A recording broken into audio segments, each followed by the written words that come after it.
ቤተክርስቲያን የረፍት ጊዜ ትሰጣለች። አሁን ሰው እንዲበላ ታደርጋለች ባለ 50 እና ያ እንደው 50 ቀን የጾምነውን ደግሞ 50 ቀን እያበላ እግዚአብሔር እንደው በምግብ ሊያካክሰን አይደለም። ምግብ ለሰው ልጅ ቁም ነገር አይደለም። ተፈጥሯችንም ለምግብ አይደለም ሲጀመርና እንግዲህ ከሰውና ከጅብ መቼም ሰው ነው የሚበልጠው በተፈጥሮ ባህሪ። ግን ብዙ የሚበላ ጅብ ነው። ክብር በምግብ ቢሆን ኑሮ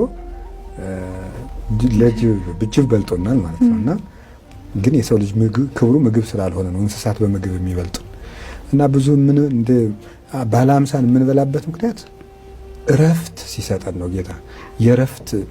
እረፍት ውስጥ ትገባላችሁ፣ በእኔ ትንሣኤ እረፍት ታገኛላችሁ ነው እንጂ የምግብ ካሳ ለመካስ አይደለም።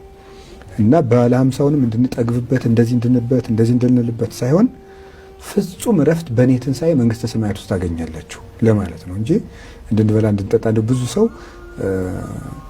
በባለ 50 እንዲሁ ከጾም ከጸሎትም ከትጋትም ከምን ነፃ ይወጣል። በቃ ሰው በሙሉ ወደ ፈጽሞ እንደ እንስሳ ተኝቶ ወደ ማደር ወደ ድልቂያ ይሄዳል። እሱ አይደለም። ይልቁንም በባለ 50 ነፍስ የምታርፍበት ጊዜ ነውና በተለይ የምታደርጋቸው ቤተክርስቲያን እነዚህን እረፍቶች ለልጆቿ የባለ 50 እረፍት ለሰማዩ እረፍት ነው እንጂ ተበላ ተብሎ ሊጠገብበት በጣም ልንጠግብበትም አይደለም። ጥጋብ በነገራችን ላይ እንደው ራሱን ችሎ ኃጢአት ነው።